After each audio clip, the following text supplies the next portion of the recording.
Hello friends, welcome to exam times day के YouTube channel. तो हमने यूनिट 1 में हिंदी भाषा का साहित्य इस टॉपिक से यूपीएसआई परीक्षा में पूछे गए प्रश्नों को देखा और उसे समझा। आज हम लोग अगली यूनिट यानी यूनिट नंबर 2 जिसमें वर्ण विचार एवं वर्तनी इस टॉपिक से यूपीएसआई परीक्षा में पूछे गए प्रश्नों को देखेंगे। तो आइए स्टार्ट करते हैं और देखते हैं किस प्रकार से प्रश्न पूछे गए हैं यूपीएसआई यानी सब इंस्पेक्टर परीक्षा में प्रीवियस ईयर में इस टॉपिक से। तो जैसा कि आप देख पा रहे हैं यहाँ पे क्वेश्चन नंबर फर्स्ट है और इसमें पूछा गया है इनमें से किसकी वर्तनी शुद्ध है। वर्तनी से प्रश्न पूछा गया है। तो वर्तनी में देखिए जैसा कि ऑप्शन नंबर फर्स्ट है संगीतज्ञ, जो कि सही लिखा हुआ है। संगीत ये कोई वर्तनी नहीं होती। संगीतज्ञ ये भी गलत है और ये भी गलत है, तो इसलिए हमारा ऑप्शन नंबर ए करेक्ट हो जाएगा, संगीतज्ञ। नेक्स्ट क्वेश्चन है छ ध्वनि का उच्चारण स्थान कौन सा है। छ, तो जो छ ध्वनि है यह च वर्ग के अंतर्गत आती है और च वर्ग का इस उच्चारण स्थान जो है वो है तालु, तो इसलिए इसका ऑप्शन नंबर बी करेक्ट हो जाएगा, तालव्य।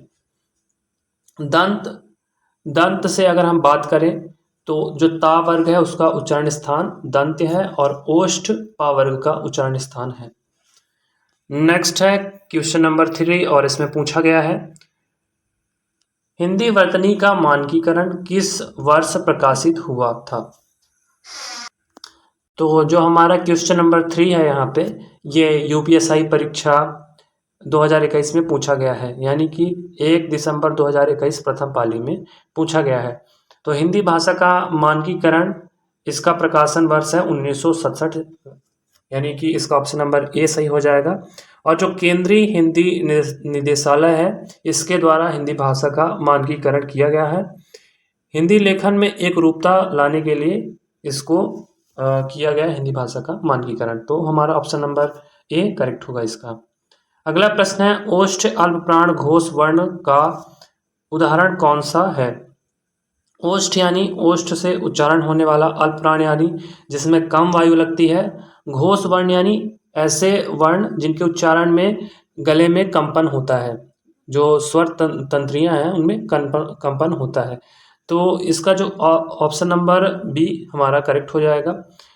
जैसा कि मैंने बताया कि जो पा वर्ग है इसका उच्चारण स्थान ओष्ठ है, तो ये सभी जो यहाँ पे वर्ण लिखे हुए हैं सभी पा वर्ग के हैं। अगला है हमारा प्रश्न क्रमांक 5 और इसमें पूछा गया है सही वर्तनी वाला शब्द, यानी वर्तनी से प्रश्न है जो कि 1 दिसंबर 2021 द्वितीय पाली का प्रश्न है। तो मांगल्य चरण ये गलत वर्तनी है। फिर है मंगला, इसमें जो गा है वो पूरा होगा ना कि आधा होगा, इसलिए ऑप्शन नंबर बी हमारा करेक्ट होगा। अगला है प्रश्न क्रमांक 6 सही वर्तनी वाला शब्द कौन सा है। ये वर्तनी से प्रथमाक्षर गलत है। प्रथमाक्षर, प्रथमाक्षर ये सही है। प्रथामा, प्रथामा नहीं होगा और प्रीतमा ये भी नहीं होगा, इसलिए ऑप्शन नंबर सी हमारा सही होगा इस प्रश्न का। प्रश्न क्रमांक 7 है इनमें से किससे शब्द का आरंभ नहीं होता है। तो सामान्यतः हम देखते हैं फ से फल, डा से डमरू कह सकते हैं, जा से जहाज हमने पढ़ा हुआ है, लेकिन जो ये अंगा लिखा हुआ है यहाँ पे, ये अड़ा लिखा हुआ है, सॉरी, तो इससे हमने अभी तक कोई शब्द नहीं देखा हुआ, तो इसका हमारा ऑप्शन नंबर बी ही सही हो जाएगा।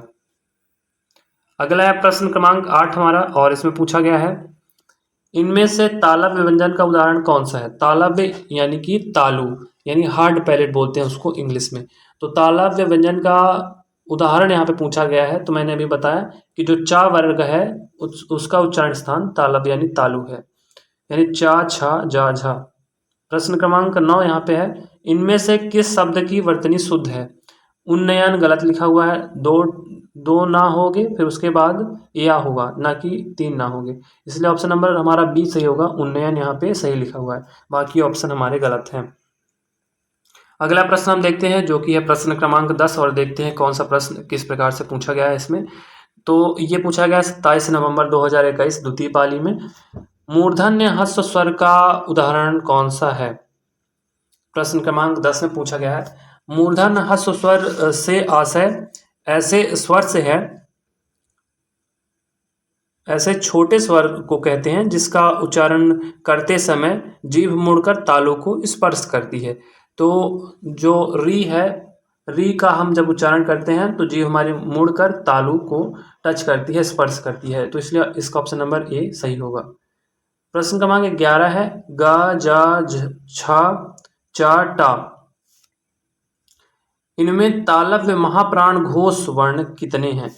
तालव्य यानी तालु से उच्चारण होने वाले, महाप्राण जिसमें ज़्यादा हवा निकलती है, घोष यानी जिनका उच्चारण करते समय स्वर तंत्रियों में कंपन होता है। तो इसमें इसका ऑप्शन नंबर ए करेक्ट होगा 0, यानी ऐसा कोई भी यहाँ पे वर्ण नहीं है। अगर मैं तालव्य महाप्राण घोष वर्ण की बात करूँ तो उसमें आ जाता है हमारा घा से घड़ी, इसको हम कह सकते हैं। और इसके अलावा हम कह सकते हैं धा कह सकते हैं, सॉरी 1 मिनट रुकिएगा, यहाँ पे मैं अच्छे से लिख देता हूँ। हम लिख सकते हैं घा धा भा, इसके अलावा झा लिख सकते हैं और आदि। इस प्रकार के जो वर्ण हैं इनको हम कह सकते हैं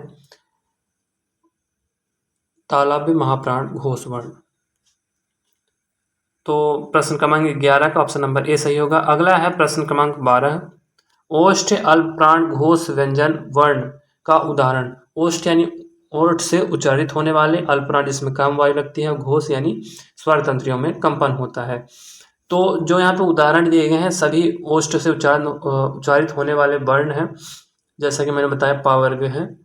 तो यहाँ पे फिर इसके बाद बोला गया अल्पप्राण जिसमें कम वायु निकलती हो, और इसके अलावा बोला है घोष यानी मतलब स्वर तंत्रियों में कंपन हो। तो जब हम बा बोलते हैं, बा का उच्चारण करते हैं तो स्वर तंत्रियों में कंपन होता है।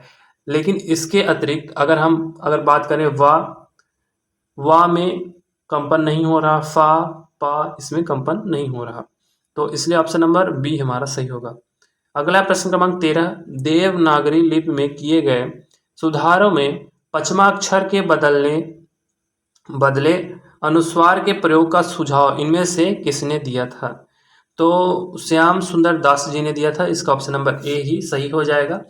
इसके अलावा इनकी एक आलोचनात्मक कृति है जो बहुत ज़्यादा प्रसिद्ध है, जिसका नाम है साहित्यालोचन। साहित्यालोचन याद रखिएगा, इससे क्वेश्चन बन सकता है। साहित्यालोचन ये एक इनकी आलोचनात्मक कृति है। अगला प्रश्न देखते हैं, प्रश्न क्रमांक 14, इनमें से किसका उच्चारण स्थान दंत यानी तावर। तो ता वर्ग में तो ता ही यहाँ पे दिया गया है, तो यही इसका करेक्ट आंसर हो जाएगा। प्रश्न क्रमांक 15 है, इनमें से किस शब्द में री की मात्रा का उपयोग हुआ है? री की मात्रा जब भी हम ये देखें किसी शब्द में या किसी अक्षर के नीचे ऐसा बना हुआ हो तो उसमें मतलब री का प्रयोग हुआ है। ऑप्शन नंबर ए ही इसका करेक्ट होगा। अगला है प्रश्न क्रमांक 16, तालव्य महाप्राण अघोष व्यंजन वर्ण का उदाहरण कौन सा है? मतलब तालु से उच्चारण होने वाला, अधिक वायु निकले, अघोष यानी कंपन ना हो। तो कंपन ना हो ऐसा हमको वर्ण बताना है, तो इसलिए इसका ऑप्शन नंबर हमारा बा करेक्ट होगा, छा एक तालव्य महाप्राण अघोष व्यंजन है। अगला है प्रश्न क्रमांक 17, सही वर्तनी वाला शब्द कौन सा है? तो कार आधा रा होगा ना कि पूरा रा होगा, इसमें कार्यालय ये सही होगा। कार्यालय बड़ा या होगा यहाँ पे, छोटा या नहीं होगा। ऑप्शन नंबर बी सही होगा प्रश्न क्रमांक 17 का। आगे देखते हैं प्रश्न क्रमांक 18 में कौन सा प्रश्न पूछा गया है।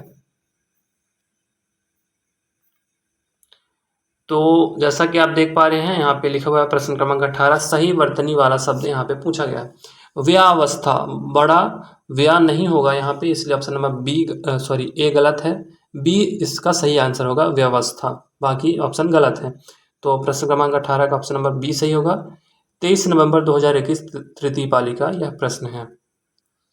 प्रश्न क्रमांक 19 है अगला प्रश्न, कंठ तालव्य दीर्घ स्वर वर्ण का उदाहरण कौन सा है? कंठ और तालु से उच्चारण होता हो, दीर्घ स्वर हो और दीर्घ स्वर वर्ण का उदाहरण।